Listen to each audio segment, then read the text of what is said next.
kind of, I'm trying to, cross some parallels between the SEO and etc.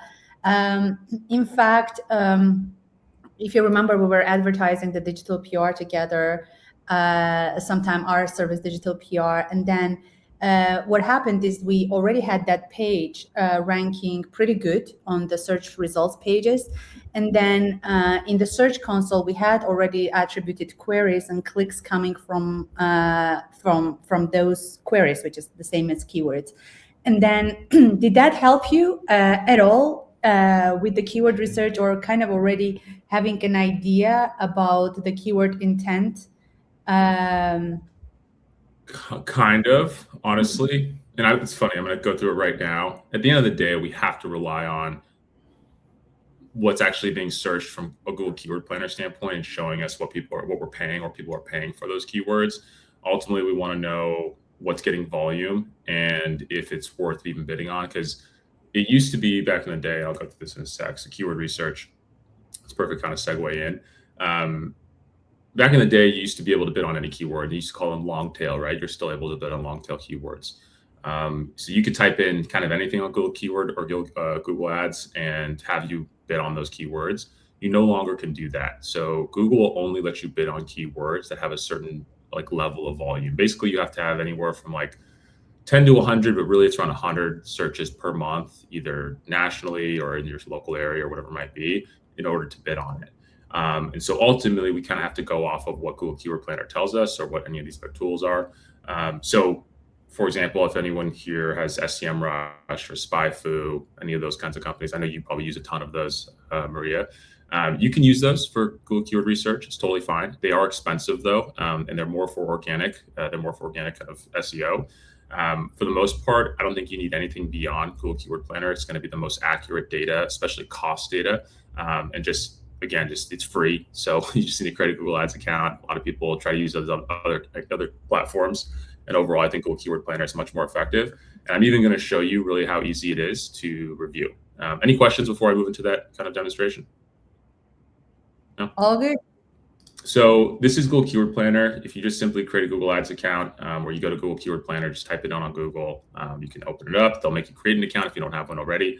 You're going to head over to discover new keywords, and I'm just going to do a random example. Let's say you have a AI CRM software, and then you can type in, I don't know, AI CRM software for SaaS. And then you could also put in your website as well, or a competitor's website, and then you can put in get results. And this is for the entire United States.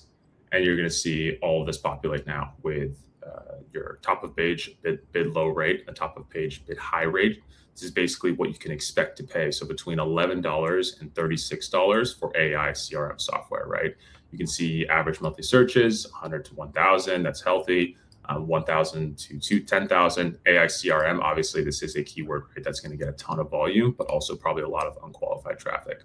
It's also pretty expensive. And so depending on what your budget is, you can bid on something like this, but ultimately this might get you a lot of unqualified traffic depending on what you're doing. This is super broad, right? I'm sure a lot of your guys' software is a little more nuanced than this.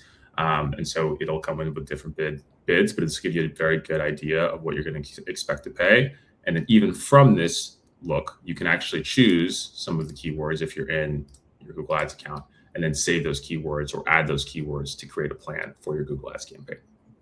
Yeah, and I think to add on to your question earlier, Maria, of that intent traffic that you were driving with the SEO and where that can be helpful, this is certainly a place, right? If we have those existing terms that you're ranking for and we know are driving qualified clicks, we can come in here, add those keywords to the keyword planner. It will provide us with obviously the data for those exact keywords for what the cost is to bid on them, but it'll also give us suggestions for other keywords that are likely similar to them that could help us expand, the keywords that we're targeting to drive that qualified traffic.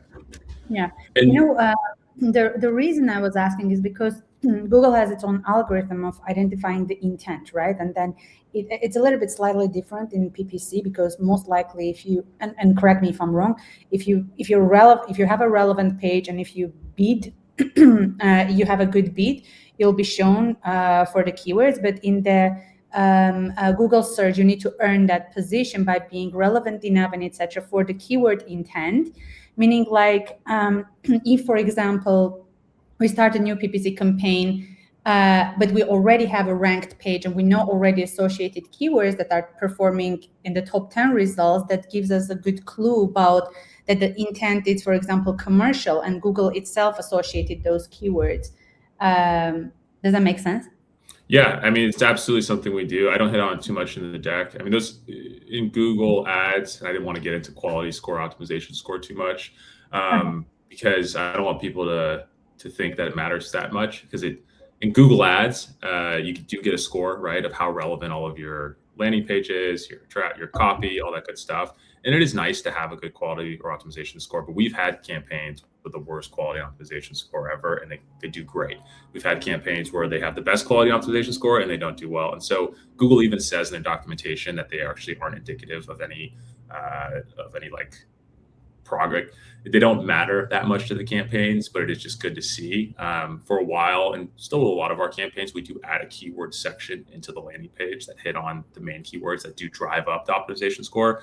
But again, we haven't seen it really make that much of a change to like performance of campaigns. So it is helpful to do. You will increase your rankings on like the optimization score, quality score stuff.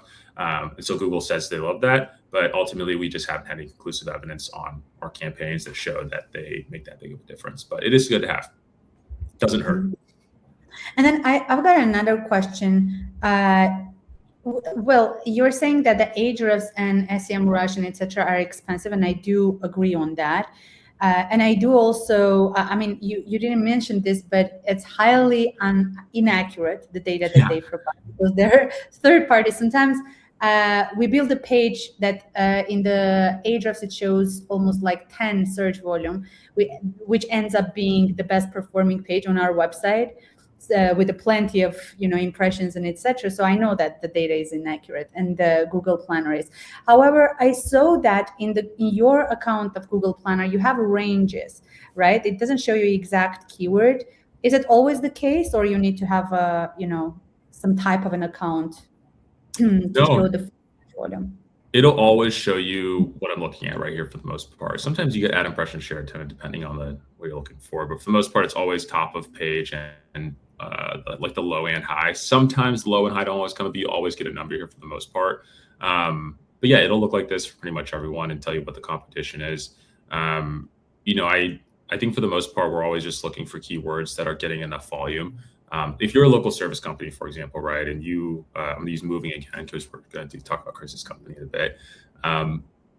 We've had clients before that want to bid on these specific kinds of keywords, right? Like moving, what are the best movers, in Glendale, California, or like the kind of longer tail stuff, or even like, how to move, like stuff like that, right? Where you're bidding on longer tail and they think it's a good idea. Ultimately, though, if you have a restricted budget, $5,000, $10,000, even less than that, $3,000, you're better off just bidding on the keywords that are getting enough volume, because there's enough volume to share, right? There's enough volume to kind of get your real estate in. And so if you have a small budget, you should really just focus your budget towards 5, 6 keywords that are going to be high intent, the right kind of traffic, the right kind of people. It's worth it to go pay more money for that than to go pay $3 for a keyword that you're like, oh, we're getting it for $3, but it's not going to convert. You're not sure if the traffic is serious. You're not sure if they're actually going to do anything. You might get really low CPC, but ultimately it's typically just better to spend the money on those keywords and get shown, because your conversion rate is going to be so much higher for those keywords. And then the average monthly searches in here is a range, essentially like 1,000 to 10,000. It's a huge gap. I mean, it can be anywhere between 2,000 to 10,000 volume, right? And what I meant is that Ahrefs, at least it gives some kind of a data of an exact.